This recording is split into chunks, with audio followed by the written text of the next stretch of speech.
had another bucket that was just water, and when I got through with these, I put water in that. When these were used, I just throw them in there.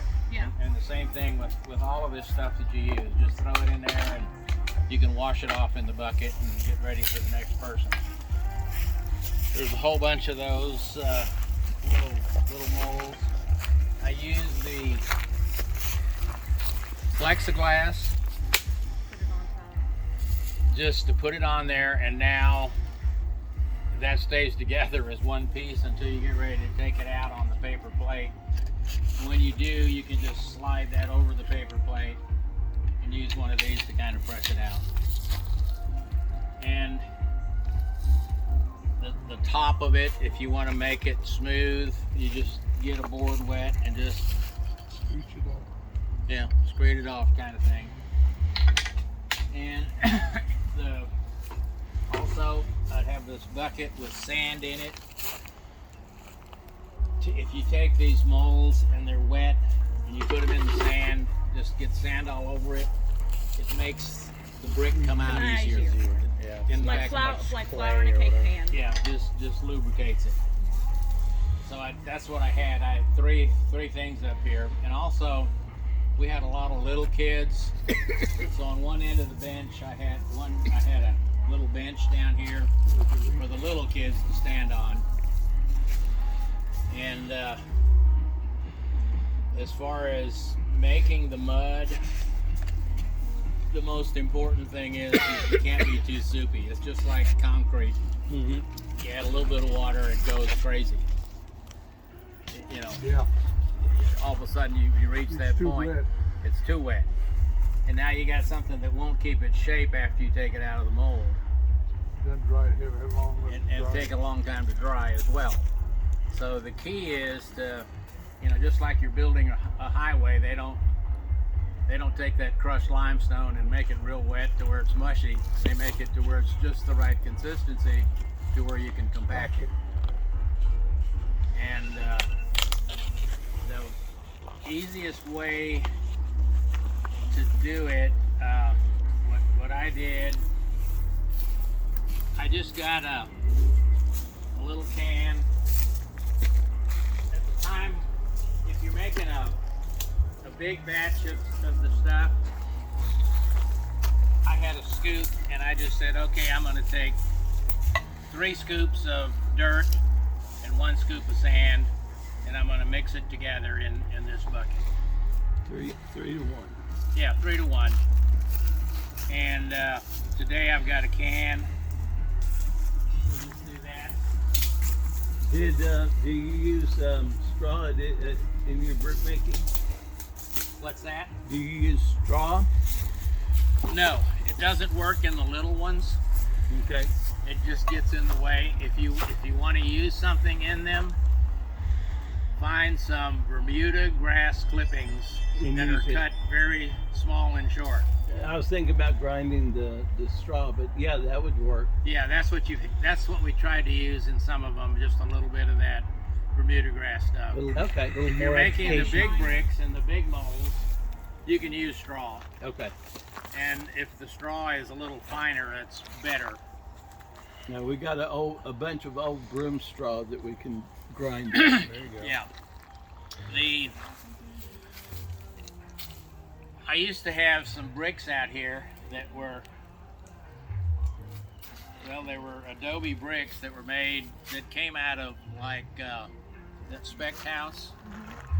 1860s is when they were made, somewhere in there. Oh wow. Together. Yeah, they're still together as long as they stay dry. If they get continuously wet, they'll just wash They away, become dirt. crumble away. So, but I had that I would just show the kids, okay, this is an adobe brick, this is so old, and you could actually see where the straw had rotted away in the holes in the brick, and showed them a modern brick. And, I don't remember seeing any bricks in there. Well, when we cleaned it out, There weren't any. They may have disintegrated. Yeah, they, But we have a whole pallet of adobe brick Yeah. over there, so well, mix of fired and unfired, yeah. well, we yeah, we've could been figure it keeping out. It dry, so But And then we've got that section of adobe brick in the the shop as well. Yeah, we just Cabinet don't wanna bring shop. it out. Yeah, that will Waste. definitely get ruined.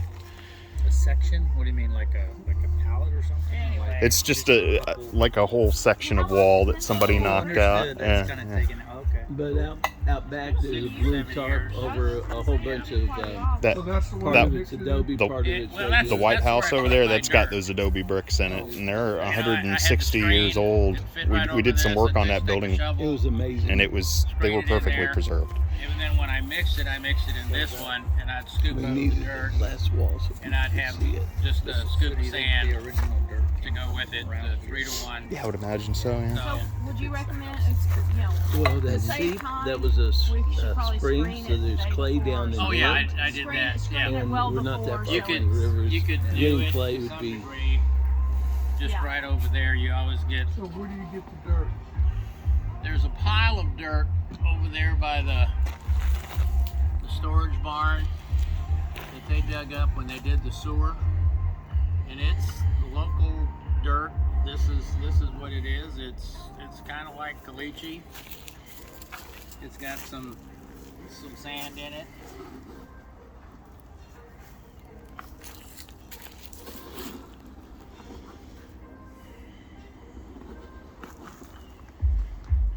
Three.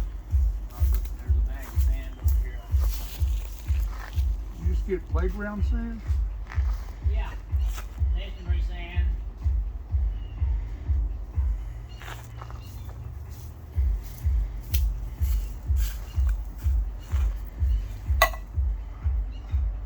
We have that black glove under there. This is what just really wears your skin away. Yeah. Talk to any mason, right? House editor. Where's the, there you go, your fingerprints. There you go. What? It'd be like that guy on Homestead Rescue. No, no. There's Well, my I'd always resume, tell the and his kids- hands look like crap. When they made a mess on the table, I'd say, you know, you probably help your mom sometimes when you're cooking in the kitchen. And one easy thing that you can learn here is that when you get through and you got flour and stuff all over the table, you just take one of these and you just go like that and put it on the floor. On the floor. Yeah. That's what I do. And mom's rolling around. Clean up. Where's the dog? Now the dog's right under me. That's exactly right. They know that better. So we need to get these trees out before Folk Fest. Just say Mike. Where's Mike? I'm gonna start. I've got 1 cup. I'm not gonna pour it all in there. I'm gonna pour about half of it in there. Pretty sure I'll need all of it, but like I say, you don't want to. People like those mixing the mud. Yeah, at Bent's Fort, they do it on a large tarp, and they roll the tarp, Just mix it up. and yeah, and they do some stomping on it, but yeah, they They also have a great big pit, yeah. and the worker is out there like this, and it working it. They just give them some wellies or something. No, you're doing it barefoot. They were doing it barefoot. That would tear your feet up. Yeah, just think these foot treatments that the ladies pay, Yeah, the mud baths and mud baths and all they do, a couple hundred. That would abrasive, that would clean those feet Callus right off up. it, yeah. Yeah, we That sounds like a Tom Sawyer thing. we Oh, could, we this could is so promote much that. fun. You know, foot treatment. Pedicure. That last little bit of water I put in there was almost too much. It's about the consistency of Play-Doh.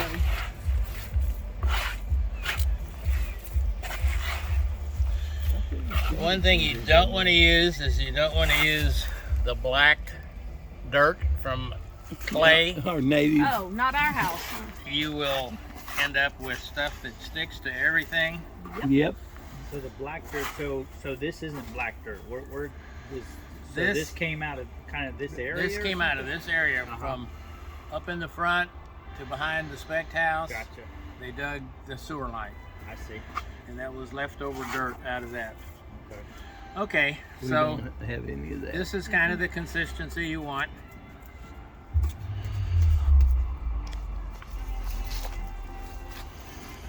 When you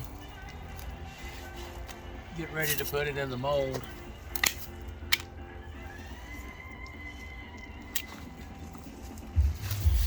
and I'd always have the kids just push with your fingers and make sure you get it down into the corners good.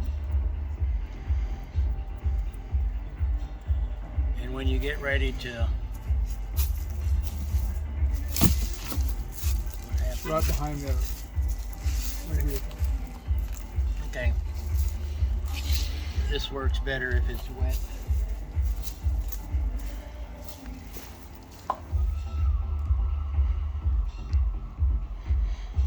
How many kids did you have doing it at one time, Carl?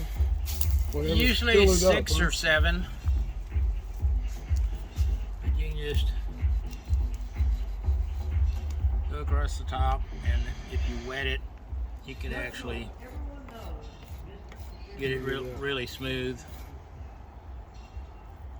So you need a lot of those forms.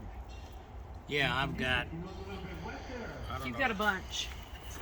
So But you also, if you kind get of, if you get too many you don't kids let there, the you kids can't do that supervise. part. Yeah. You've got to. you kind of do it for So them. once you get the brick made, like I say, just slide it over the paper plate and just use one of these to push it out. And if you're gonna stamp it with the Folk Fest stamp, do it before it Before comes you out take of it the out of mold. there. Yeah, absolutely. And don't let the kids do the stamp.